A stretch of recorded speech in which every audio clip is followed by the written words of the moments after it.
WhatsApp guys, this is me Lavchit Arora. स्वागत है आप सभी बच्चों का आज के इस क्लास के अंदर। तो चलिए स्टार्ट करते हैं यहाँ से कहानी, जहाँ से हम देख कर के आए कि यार कंस्ट्रेंट्स मैम है जो बताने वाले हैं। देखिए क्या चीज़ है। कंस्ट्रेंट्स की किताबी भाषा में दो शब्दों का इस्तेमाल हो रहा है।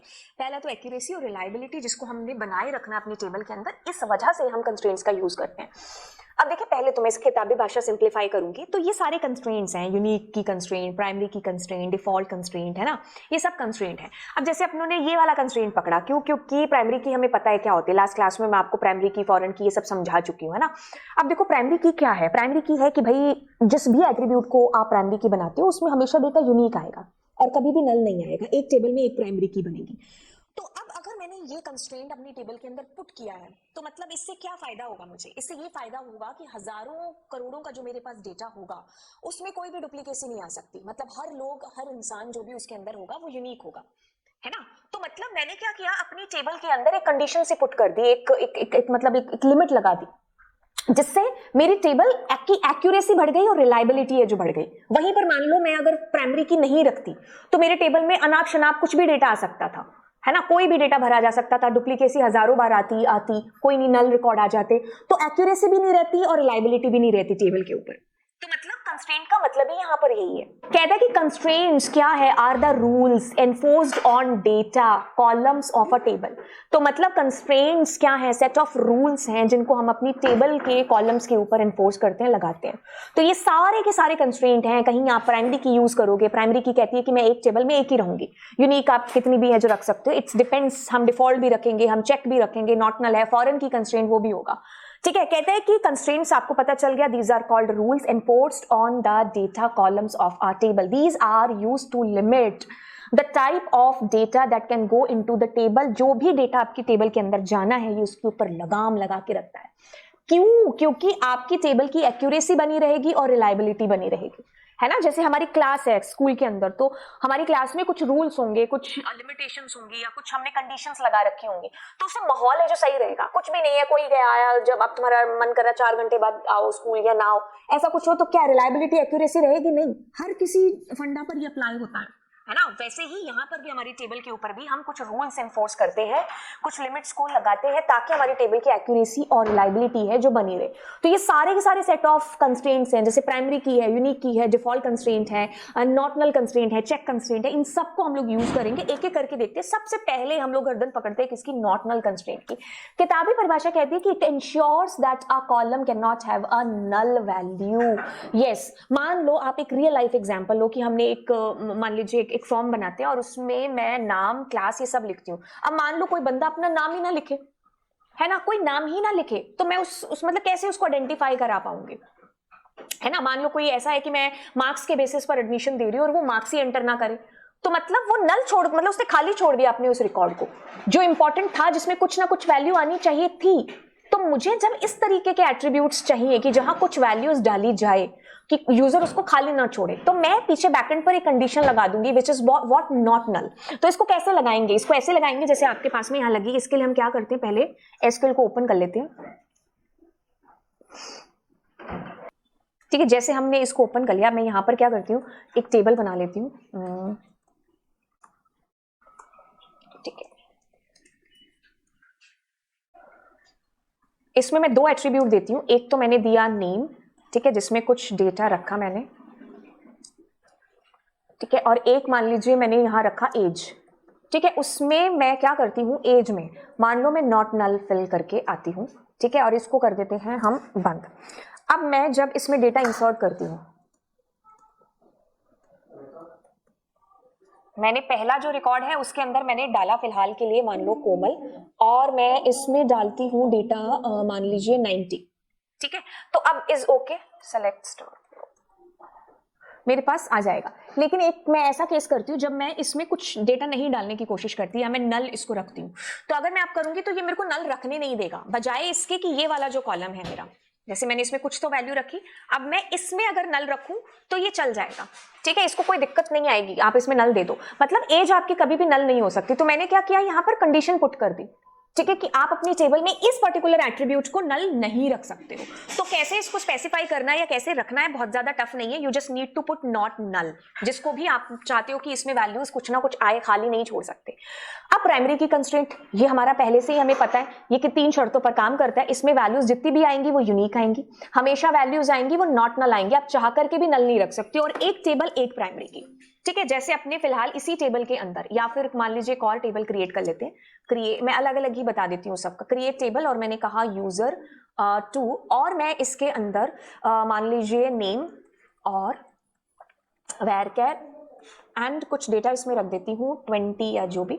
अब मैं इसको प्राइमरी की है जो बनाती हूँ, तो मैं चाह करके भी ना इस एट्रीब्यूट के अंदर कभी भी डुप्लीकेट डेटा नहीं डाल सकती, ठीक है। अब जैसे मैंने एज यहां पर कर दिया, एज में डुप्लीकेसी आ सकती है बट मेरी इसके अंदर डुप्लीकेसी नहीं आ सकती। जैसे एक काम करते हैं, इंसर्ट इनटू यूजर 2 है ना, इस टेबल का नाम यूजर 2।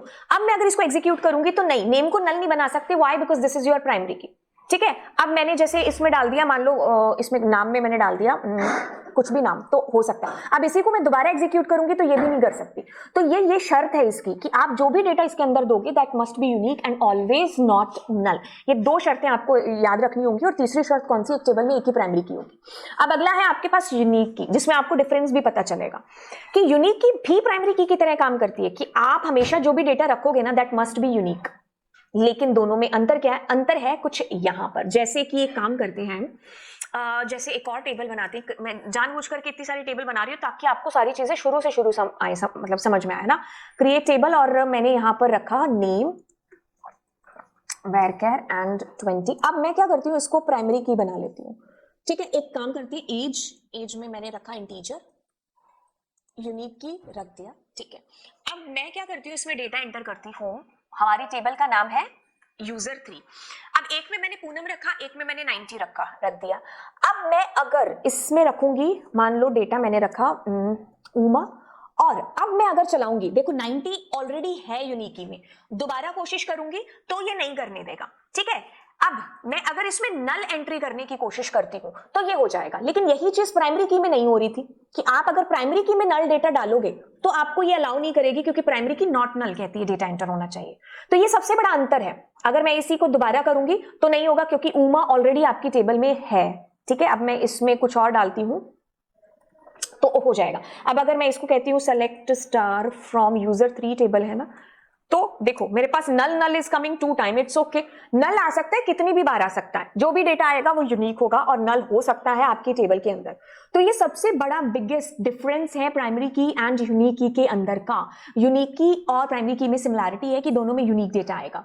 डिफरेंस है कि यूनिक की में हम नल एंट्रीज डाल सकते हैं और कितनी भी बार है जो डाल सकते हैं। अब आपके पास आता है which is what, check constraint. Check constraint कहता है कि कुछ कंडीशन पुट कर दी, जैसे मान लीजिए किसी का प्राइस जैसे है 100 रुपए है ना, तो अब मैं उसको ज्यादा नहीं डाली। बेटर अंडरस्टैंडिंग के लिए हम एग्जांपल लेते हैं मार्क्स का। आपका पेपर था 100 नंबर का, अब मैं उसमें मार्क्स नहीं डाल सकती कि मेरे 500 नंबर आ गए। या एज पर मैंने कंडीशन पुट कर दी कि कोई 1000 साल 500 साल एज नहीं रख सकता, या -500 या -5 ऐसा नहीं डाल सकता। तो मैंने कंडीशन लगा दी कि हाँ यही एंट्रीज हैं जो यहां पर होंगी, ठीक है। तो वहां पर हम चेक कंस्ट्रेंट है जिसका हम यूज करते हैं। बेसिकली हमारे सिलेबस में है नहीं, तो आप इसको इसी तरीके से देख लो कि जैसे मैंने प्राइस लिखा, चेक लगाया और चेक में मैंने एक कंडीशन दे दी। अब प्राइस जब भी डालेगा यूजर तो it must be greater than 0, ठीक है। 0 से छोटा नहीं हो सकता या 0 भी नहीं हो सकता, ठीक है। डिफॉल्ट कंस्ट्रेंट बता देते हैं, ये आपके सिलेबस में बकायदा गिवन है।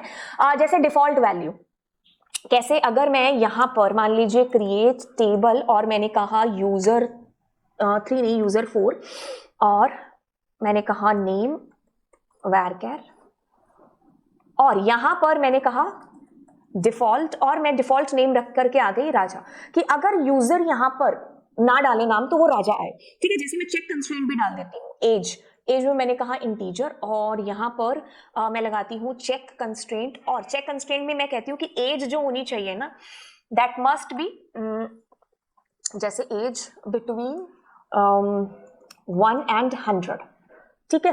तो ये मैंने चेक कंस्ट्रेंट यहां पर लगा दिया। अब मैं जैसे एंट्री करती हूँ इसके अंदर इंसर्ट इनटू की, ठीक है। तो पहला नाम है इसके अंदर मैंने जैसे डाल दिया कोमल, ओके।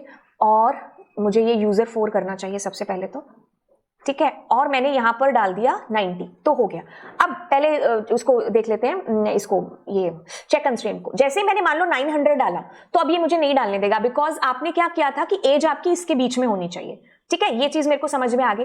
अब ये वाली चीज करते हैं, कौन सी, आपकी डिफॉल्ट एंट्री वाली। ठीक है, अब मैंने यहां पर स्पेसिफाई कर दिया कि वैल्यू जो आनी चाहिए वो एज में आनी चाहिए। ठीक है, एज कॉलम, तो मैंने एज कॉलम। अब अगर मैं इसको सेलेक्ट स्टार करती हूं तो आप देखोगे सेलेक्ट स्टार फ्रॉम यूजर 4 है ना, तो यूजर 4 में देखो राजा नाम आ गया जो आपने डिफॉल्ट रखा था। अगर यूजर ना एंट्री करे तो यहां पर राजा एंट्री होनी चाहिए या आ जाए। ठीक है, तो इस वक्त के लिए हम यूज करते हैं किसका, इसका डिफॉल्ट का, राइट। चेक भी मैंने आपको बता दिया।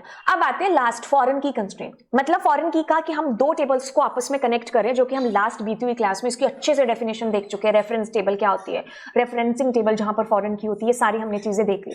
अब ये कहता है कि इसका मतलब है दो टेबल को आपस में लिंक करना। तो इसका सीधा सा आपके पास में ये सिंटेक्स है जो हमें हमेशा के लिए याद रखना है। देखो, फॉरेन की इस तरीके से हम रखेंगे, एक सेकेंड, हाँ, यहां पर है फॉरेन की ऑर्डर आईडी। तो ये वाला जो मेरा एट्रीब्यूट है इसको मैंने रखा कि मैं इसको फॉरेन की बनाने वाली हूं। ये रेफरेंस लेके आएगा किसी दूसरी टेबल का और वहां पर उसकी जो प्राइमरी की होगी वो ये होगी। तो इस लाइन का मतलब आपके पास में ये रह जाता है कि फॉरेन की मैं इस एट्रीब्यूट को बनाऊंगा, दिस इज योर फॉरेन की, और ये रेफरेंस उठाएगी किसी दूसरी टेबल का जिसका नाम है ऑर्डर, और वहां पर उस एट्रीब्यूट का जो प्राइमरी की है उसका नाम है ऑर्डर आईडी। तो इस तरीके से हम फॉरेन की कंस्ट्रेंट को भी एस्टैब्लिश है जो कर सकते हैं। तो मैंने आपको सारे कंस्ट्रेंट बता दिए। अब इसका एक वन शॉट है जिसको देख लेंगे। देखिए, नॉट नल है, प्रिवेंट नल वैल्यूज।